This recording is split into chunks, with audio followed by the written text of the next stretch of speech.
time to start the Bills pregame show. Yeah.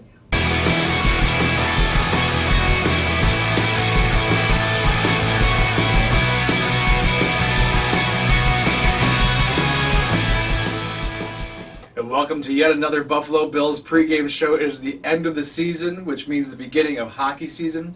There's one relevant team in Buffalo, perhaps breaking their playoff streak this year, but focusing on the Bills right off the top. Predictions at the beginning of the season, I said 5-10-1. You said 6-10. Going into Miami this week, who is more likely to be correct? Well, me, for one simple reason. It's highly unlikely going to end in a tie. This season, things are different. Things are different, but not that different. 10-minute overtimes. It's a wild card. I don't think it's going to happen. I mean, I feel like I know what your prediction for the game's going to be because you don't have a choice. You have to predict a tie. I'm so close to being dead on accurate. Yeah, so. Yeah. And if they do tie, I'll tell everyone. I'll be shouting from the rooftops. Well, here's your opportunity. Let's do it. What's your prediction for the game? Oh, that the Bills and Dolphins tie 23-23. Okay, we got it. It's right here. I will. So does that mean you're obviously going to pick a victory? I have to pick a victory, yeah, because I got to go with the 6-10 thing. So I'm going to say Bills 24-21 for this particular game. Dolphins won the first time. It makes sense that the Bills will win this time, and we're home. But I'm in the sweet spot. This is why I do this, because either way, they'll either have 5 victories or 10 losses. So either way, I'm guaranteed to be correct on my prediction. Okay. That's the madness behind the picking the tie. Okay, I'll just go along with it. I'll just say yes. We now have all but one of the games behind us, the season in review, and of course the focus this year has very much been on quarterback play. Yeah. Started off very lousy with Nathan Peterman, and it could only go up, literally could only go uphill from there. So what do you think of that uphill path? Well, you know, it's funny when you started talking there, because when you said it started off very lousy, I really thought you were going to say it started really lousy with Josh Allen. But then you reminded me about Nathan Peterman, who I almost forgot existed until today. So, yeah. Poor Nathan. Yeah, like, when last time you guys saw me, I said on our channel that I thought that Nathan Peterman was better than Allen. So, breaking news, everyone, I have changed my mind on that. Josh Allen is officially better than Peterman. I'm going there. Okay.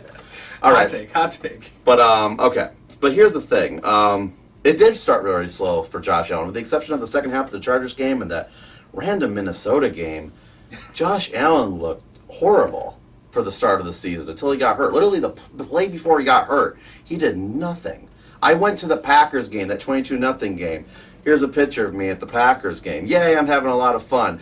I spent a whole weekend in Wisconsin for them to lose get 0 points with Josh Allen. Anyway. Good cheese, though. Yeah, they had this sharp smoked cheese. It was amazing. Wow. Anyway, so Josh Allen gets hurt. Derek Anderson comes in. Something that some people say we should have done in the offseason. But the problem was we needed to get McCarron because we needed to have a potential starter on the team. If we would have picked up Derek Anderson in March and said, here's our starter, like, yeah, that would have happened. The Bills couldn't have never been taken seriously. We can't just trade Tyrod away and bring in Derek Anderson and say future. And he sucked too. And that was kind of a sign that...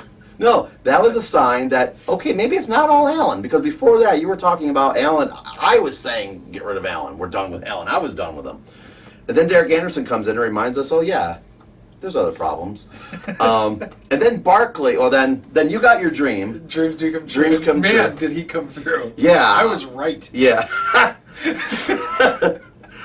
Yeah, Peterman has one more chance. And actually he didn't do that badly that game. And he throws 3 of the most bizarre interceptions I think I've ever seen. He has a knack for it. Yeah, it was just like off fingertips into players' hands for pick sixes. It was I couldn't believe it. It was like angels in the outfield, except like yeah, it was angels in the end zone. Like demons cursing Peterman. Yeah. The demonic curse of Nathan Peterman, yeah. So then he's finally done, and then we bring in Barkley, which I thought was a joke at the time, too, especially when you looked at his stats. And then he kicks ass against the Jets. And then I should be GM. And then you started talking about oh, maybe Barkley should be the guy, which was the last thing I wanted. I'm like, no, not now. And then Allen comes in after that, and I gotta say, made it interesting. It made it to a point where I stopped talking about trading for Derek Carr or Joe Flacco or something like that. I was like, you know what? Now I'm kind of interested in this kid. He overcame one major obstacle this season, and that was being sacked. He looked like Rob Johnson out there at the beginning of the season, just sitting back there, wide-eyed, getting sacked all the time. Then he runs for like 300-yard games in a row. Yeah, and then he breaks Tyrod Taylor's rushing record, and he does it twice in a row, like two separate 100-yard games. Against apparently good defenses. And another 99-yard. They would have been 2, but right. 3 if it wasn't for a kneel back. Right.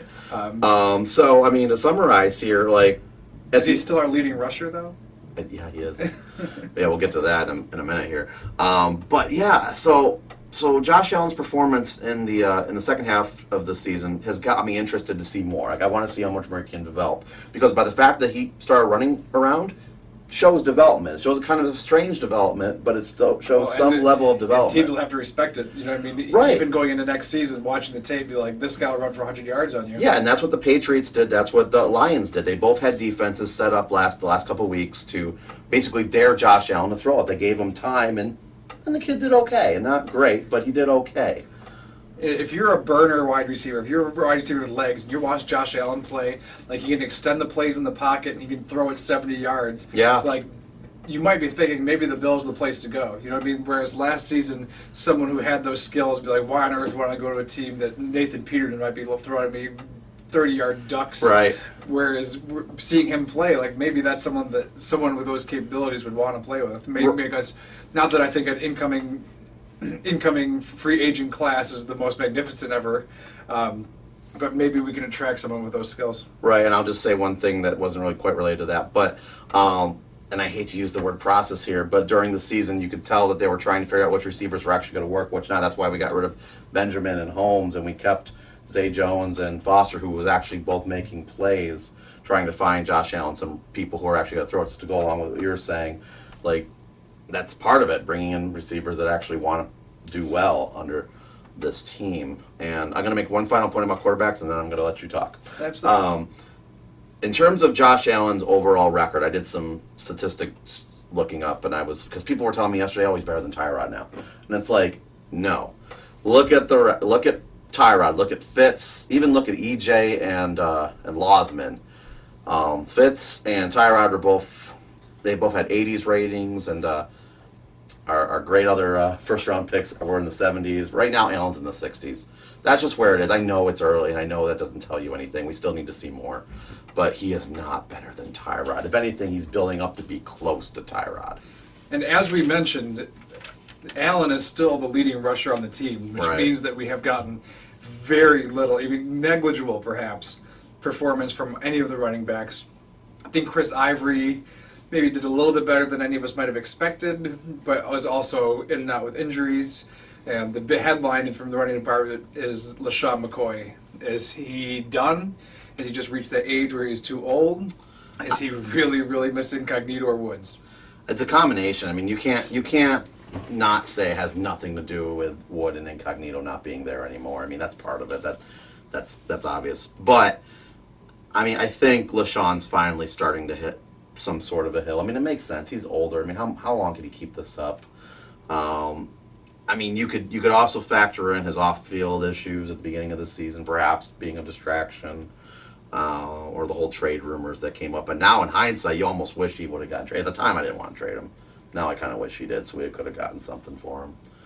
But we'll see. I mean, I think we got to look for a running back in the draft later, middle, not first. Oh my God. But or in the off season, because we should have addressed that honestly the last couple seasons. We really didn't. I think LeSean McCoy has always been very career-minded, and I have this hope in the back of my mind that perhaps he's recognized that this is not going to be a season where he's going to be able to thrive, and that perhaps that he's been trying to keep a little bit more on the tank for the future, that maybe he has been giving it a full go, and maybe that's for the best of the franchise. Once we're eliminated from the playoffs, one thing we didn't do this season is win a number of these meaningless games. Only one, which is nice, but there were moments there where I thought we were going to win a couple other ones, and it really upset me that we just can't seem to get out of our own way. This meaningless end of season victories that only set us further back. Yeah. So that's why I'll take a tie over a victory for sure. But in your opinion, what were the high points of the season, and then after that, what were the low points of the season for you? High points. I mean, there was so many different things going on. Like, this was more of a, not about wins and losses. This was more about evaluation, and I hate to say process, but it really was. But if I had to talk about like a best play or something like that, probably every deep ball that got completed. Like, that's something I've missed, and that was something to see. Like because they're up in the air a long time. I've mentioned that before. So you're sitting there with anticipation. Like, is he going to catch it? Or is it going to be like last week when Foster just kind of let it drop in front of him? During the Patriots game. So those were nice moments, and I think just beating the Jaguars was great after losing to them in the playoffs, and that Vikings win was nice because no one was expecting that. And the Barkley thing was pretty cool too. Barkley must be my highlight for sure, just because, I mean, as good a told you so as you'll ever get. Or were you more happy when he signed the contract? That one game got him 2 more years in the league. Yeah. I mean, he signed off the couch. I mean, Kuda, like, literally, that game made him millions of dollars. Yes, yeah. And low points? Well, obviously not winning a lot, but missing the playoffs again. But if I had to go to one play, it would have been the Charles Clay drop against the Dolphins. That one was a heartbreaking one. That was a dive to the floor type of play, and because he had it. It was short, but he had it. They would have won. He didn't leave his feet though. Like, I still don't believe for a moment he had to leave his feet to try to make that catch. Oh, you think he could have ran up and he had plenty of time. Yeah, and it was in his hands. He had it. He had it.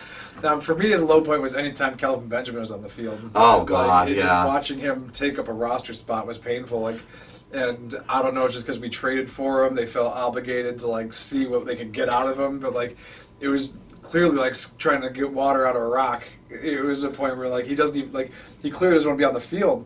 Let alone on the team. I don't know why he got another job. It has nothing to do with the Bills, because then he goes to the best team in the AFC, and Mahomes hits him right in the chest, and he's like, I don't want this. He lets it hit him. So it has nothing to do with the team. Like, he just sucks. He's really bad. That Mahomes is pretty good. Yes. Too bad he could never been on our team, huh? Yeah.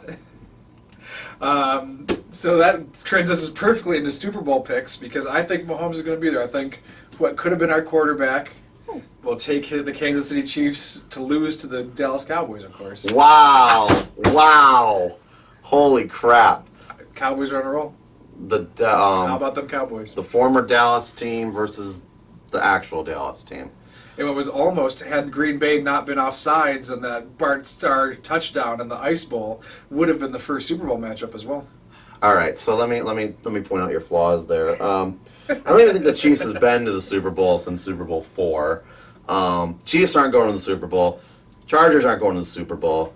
Texans aren't going to the Super Bowl. So you all know who that means. Bills? It's the Patriots. The Patriots are going back to the Super Bowl. Tom Brady's fine. Everybody needs to. He's over. No, he's not. And I'm actually going to go Rams in the West. I believe that. Obviously, the Saints are the favorite right now, and the Rams are starting to slip up a little bit. But Cowboys got their number though. But the Saints. The Saints. Drew Brees is scared. Yeah, possibly. I mean, they held them to 10 points.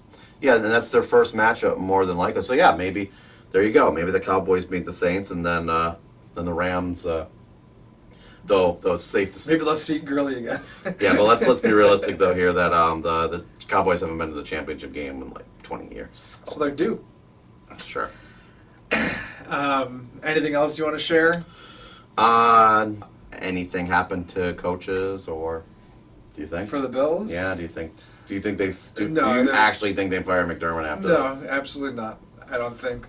I think the Pagulas are content to not fire a coach for a little bit on either team right now. Yeah.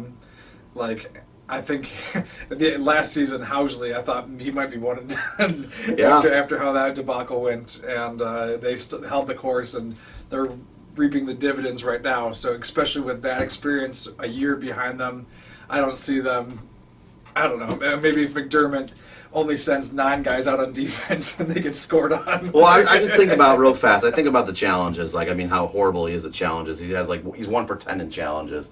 We've talked about it on the show several times about McDermott doing silly. Every once in a while, you'll get like a roster update, and you'll be like, oh, we just cut our kicker, or not our kicker. No, we cut our punter, and then we've cut Schmidt. I mean, like stuff like that.